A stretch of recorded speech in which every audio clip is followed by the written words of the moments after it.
आज हम लोग आपकी कक्षा 12 में पाठ है भाग्य और पुरुषार्थ। इसके लेखक हैं जैनेंद्र कुमार। आज हम लोग इस पाठ के इस गद्यांश पर आधारित आपकी बोर्ड की परीक्षा में पूछे जाने वाले संभावित प्रश्नों को हल करना सीखेंगे। देखिए, आपको पता है कि आपके बोर्ड के पेपर में इसी तरह से गद्यांश दिया रहता है और गद्यांश के नीचे इस तरह से 5 प्रश्न दिए रहते हैं। आपको गद्यांश पढ़ना होता है और गद्यांश को पढ़ करके इन सभी प्रश्नों का उत्तर लिखना होता है। देखिए, इन सभी प्रश्नों में ये प्रश्न थोड़ा सा कठिन होता है। यदि आपने इसको समझ लिया तो बाकी ये 4 प्रश्न तो आपके हवाई होते हैं, कोई दिक्कत नहीं है। सबके उत्तर आपको गद्यांश में ही मिल जाते हैं। तो चलिए, सबसे पहले हम लोग इस गद्यांश की व्याख्या को समझते हैं। एक बार गद्यांश को पढ़ लेते हैं, फिर उसके बाद हम लोग क्रमशः एक एक प्रश्न पढ़ेंगे और इनका उत्तर लिखना सीखेंगे। ठीक है, तो चलिए सबसे पहले हम लोग एक बार गद्यांश को पढ़ लेते हैं और थोड़ा सा समझ लेते हैं। तो देखिए, लेखक जैनेंद्र कुमार जी कहते हैं कि पुरुषार्थ वह है जो पुरुष को सप्रयास रखे। इतने वाक्य का तात्पर्य है कि पुरुषार्थ वह चीज़ होती है जो पुरुष को हमेशा जो है कर्तव्य में लगाए रखती है, प्रयास में लगाए रहती है। व्यक्ति हमेशा प्रयत्नशील बना रहता है, कुछ न कुछ अच्छा करता रहता है। साथ ही सहयुक्त भी रखे, यानी साथ में मनुष्य के अंदर जो है वो सहयोग की भावना हो, सहयोग लेने की भावना हो और सहयोग देने की भावना हो। तो कहते हैं कि पुरुषार्थ वह है जो व्यक्ति को प्रयत्नशील रखता है, साथ में ही उसके अंदर सहयोग की भावना को उत्पन्न करता है। यह जो सहयोग है सच में पुरुष और भाग्य का ही सहयोग है। यहाँ पर लेखक ये कहना चाहते हैं कि जब हम पुरुषार्थ करते हैं और पुरुषार्थ में जब हम सहयोग लेते हैं तो वह सहयोग पुरुष का और भाग्य का ही होता है। यानी हमारा जो पुरुषार्थ है वो हमारे पुरुषपन से और हमारे भाग्य से अलग नहीं हो सकता। देखिए, हम किसी का सहयोग तभी लेते हैं, कब लेते हैं, आगे वाक्य बताता है कि कहते हैं कि पुरुष अपने अहम मतलब अहंकार से वियुक्त माने अलग होता है, तभी वह भाग्य से संयुक्त होता है। बड़ी सीधी सी बात है। लेखक यहाँ पे कहते हैं कि ये जो सहयोग है ये सच में पुरुष और भाग्य का ही है। यानी जब हम पुरुष और भाग्य से सहयोग लेते हैं तो यह पुरुष और भाग्य के सहयोग लेने पर जो हमारा अहंकार है ये समाप्त हो जाता है। क्योंकि हम किसी से सहयोग तभी लेते हैं जब हमारे अंदर का अहंकार समाप्त हो जाता है। यदि हमारे अंदर अहंकार रहेगा, घमंड रहेगा, तो हम किसी से सहयुक्त हो ही नहीं सकते, हम किसी का सहयोग ले ही नहीं सकते। तो कहते हैं जब व्यक्ति का अहंकार समाप्त हो जाता है, वियुक्त हो जाता है, समाप्त हो जाता है, तब जो वह व्यक्ति है वो भाग्य से संयुक्त हो जाता है, अर्थात उसका भाग्योदय हो जाता है। आगे लेखक कहते हैं, लोग जब पुरुषार्थ को भाग्य से अलग और विपरीत करते हैं तो कहना चाहिए कि वो पुरुषार्थ को ही उसके अर्थ से विलग और विमुख कर देते हैं। इतने का अर्थ जरा सा समझिए, बहुत प्यारी लाइन है।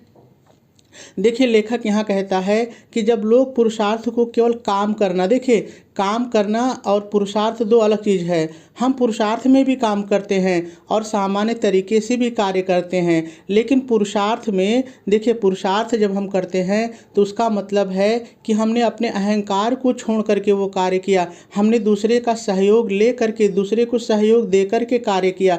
और जब हम केवल कार्य करते हैं तब उसमें देखिए अहंकार हमारा होता है। लेखक ये कहना चाहता है कि आगे हम लोग देखेंगे कि कार्य तो पशु भी करता है और कार्य मनुष्य भी करता है, लेकिन जो पशु करता है वो हमसे ज़्यादा कार्य करते हुए भी जो है वह पुरुषार्थ नहीं करता है, क्योंकि उसके अंदर जो है मनुष्यत्व का गुण नहीं होता है, यानी उसमें अहंकार होता है, ऐसा हम कह सकते हैं। चलिए लाइन को देखते हैं ज़रा सा फिर से।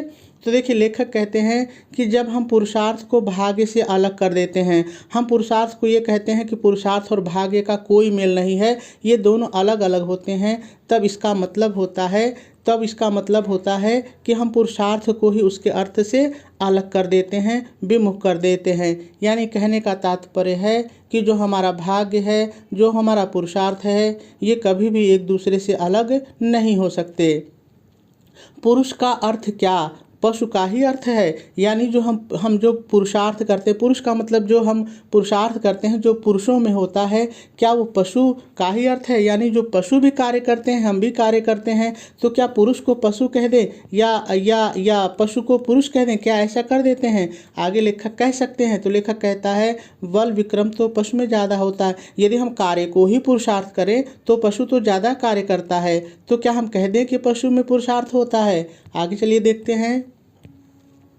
आगे वही चीज़ लेखक कंटिन्यू करते हैं और कहते हैं कि दौड़ धूप निश्चय पशु अधिक करता है। भाई मेहनत दौड़ धूप आप देखिए जो जानवर होते हैं वो मनुष्य से अधिक करते हैं, लेकिन यदि पुरुषार्थ पशु चेष्टा के अर्थ से कुछ भिन्न और श्रेष्ठ है तो इस अर्थ में है कि वह केवल हाथ पैर चलाना नहीं है। बहुत प्यारी लाइन है, देखिए कहते हैं, मेरे शब्दों में समझिए, कहते हैं कि दौड़ धूप तो निश्चय ही पशु अधिक करता है, लेकिन यदि हम पुरुषार्थ को पशु चेष्टा के अर्थ से कुछ अलग मानते हैं, यानी पुरुषार्थ कुछ पशुत्व से अलग है, तो इसका मतलब है कि केवल हाथ पैर चलाना ही पुरुषार्थ नहीं है। ठीक है, केवल हाथ पैर हम चलाएं वही पुरुषार्थ नहीं है। आगे क्या कहते हैं, न क्रिया का वेग और कौशल है, और न कार्य करें हम कुशलता से कार्य करें ये भी पुरुषार्थ नहीं है। फिर पुरुषार्थ क्या है? कहते हैं बल्कि वह स्नेह और सहयोग की भावना है।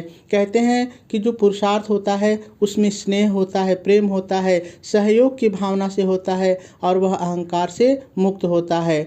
आगे लेखक कहता है कि यदि सूक्ष्म भाषा में कहें कि पुरुषार्थ क्या है, तो उसकी अकर्तव्य भावना है। देखिए, अकर्तव्य भावना का मतलब है कि पुरुषार्थ में वह कार्य होता है जो हमें करना चाहिए, जो अकर्तव्य है, जो हमें नहीं करना चाहिए, पुरुषार्थ में वह नहीं होता है। यानी अहंकार से युक्त कोई भी कार्य करना जो है पुरुषार्थ में नहीं होता है। ठीक है, यही बातें लेखक कह रहे हैं। अब इस पर जो आधारित प्रश्न है, चलिए हम लोग थोड़ा सा हल करना सीखते हैं। तो देखिए, पहला प्रश्न कहता है कि उपर्युक्त गद्यांश के लेखक एवं पाठ का नाम लिखिए। तो चलिए लिख लेते हैं। थोड़ा सा यहाँ पर देख लीजिए। सबसे पहले प्रश्न उत्तर आप डालेंगे, आपको पता है, फिर जो गद्यांश हल करेंगे संकेत डाल के उसके शुरू का और डाट डाट करके अंत का थोड़ा सा लिख लेंगे। चलिए, अब पहला प्रश्न आप डालेंगे और लिखेंगे उपर्युक्त गद्यांश के लेखक जैनेन्द्र कुमार एवं पाठ का नाम भाग्य और पुरुषार्थ है, और पहला प्रश्न पूरा हो जाएगा। चलिए दूसरा प्रश्न देखते हैं। दूसरा प्रश्न कहता है कि लेखक के अनुसार पुरुषार्थ क्या है। तो देखिए, हम लोगों ने यहाँ पर उसका उत्तर देखा था जब हम लोग पढ़ रहे थे। तो यहाँ पर है कि लेखक के अनुसार पुरुषार्थ वह है जो पुरुष को प्रयत्नशील सप्रयास रखे और साथ ही उसमें सहयोग की भावना भी जागृत करे। यही इसका उत्तर है। अब लिखेंगे कैसे, चलिए थोड़ा सा देख लेते हैं। तो आप दूसरा नंबर डालेंगे और लिखेंगे लेखक के अनुसार पुरुषार्थ वह है जो पुरुष को सप्रयास यानी प्रयत्नशील रखे और साथ ही सहयुक्त भी रखे, अर्थात सहयोग की भावना को भी जागृत करे। ठीक है, और दूसरा उत्तर भी हो जाएगा। चलिए तीसरे प्रश्न पर चलते हैं। तीसरा प्रश्न आपसे कहता है कि पुरुषार्थ और बल में क्या अंतर है, स्पष्ट कीजिए। तो देखिए, हम लोगों ने यहाँ पर पढ़ा है कि जो है, देखिए यहाँ पर ध्यान दीजिए, बल विक्रम तो पशु में, भाव पर आधारित प्रश्न है, सीधे वाक्य से नहीं मिलेगा। बल विक्रम तो पशु में ज़्यादा होता है, दौड़ धूप निश्चय पशु अधिक करता है, लेकिन यदि पुरुषार्थ पशु चेष्टा से अर्थ से कुछ भिन्न और श्रेष्ठ है तो यह है कि वह केवल हाथ पैर चलाना ही नहीं न क्रिया का वेग है और कौशल है, बल्कि वह स्नेह और सहयोग की भावना है। इतने में उत्तर मिल जाएगा। अब इसको बना के कैसे लिखेंगे, चलिए हम लोग थोड़ा सा देख लेते हैं। देखिए, कभी कभी सीधे उत्तर मिल जाता है और कभी भाव निकाल करके हमको उत्तर लिखना होता है। तो देखिए क्या हो जाएगा, नंबरिंग करेंगे और लिखेंगे पुरुषार्थ एवं बल में कोई संबंध नहीं होता है। बल क्रिया का वेग एवं कौशल होता है जो पशुओं में अधिक होता है, किंतु पुरुषार्थ स्नेह एवं सहयोग की भावना के साथ अन्य व्यक्तियों के साथ किया गया कार्य है, और इसका उत्तर भी हो जाएगा। चलिए अगला प्रश्न देखते हैं। अगला प्रश्न कह रहा है कि पुरुष अपने अहंकार से, अहम मतलब अहम से वियुक्त होता है तभी भाग्य से संयुक्त होता है, इसका क्या मतलब है? आशय स्पष्ट कीजिए, क्या मतलब है? चलिए जरा सा देखते हैं हम लोग। देखिए सीधे सीधे ये वाक्य यहाँ से उठाया गया है, पुरुष अपने अहंग से वियुक्त होता है तभी भाग्य से संयुक्त होता है, इसका क्या मतलब है? तो देखिए मैंने यहाँ पर आपको बताया था कि पुरुष जो है जब अहंकार से अलग होता है, अहंकार से मुक्त होता है, तभी वह अपने भाग्य से मिलता है, संयुक्त होता है और तभी उसका भाग्योदय होता है। यही उत्तर है। कैसे लिखेंगे चलिए देख लेते हैं।